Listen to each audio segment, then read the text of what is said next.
How to fix Telegram video not playing.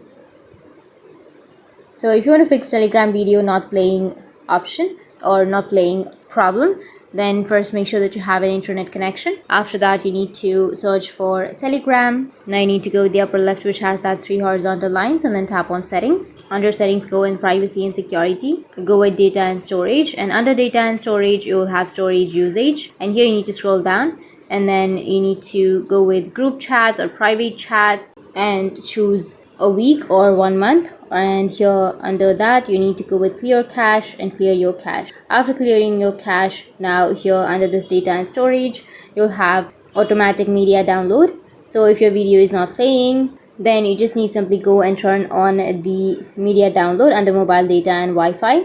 And after that, the main thing you need to do to fix your video not playing problem is data usage. So you need to go with data usage and make sure that your data, like low power mode or low data mode, is not turned on. And after that, you need to go back and go with your Play Store, and under your Play Store you can go with search and search for Telegram. After searching, if you have any updates, you need to go and update and then restart your device, and after restarting, your problem will be fixed. So that's it, and if you have any questions, feel free to comment below. Thanks for watching.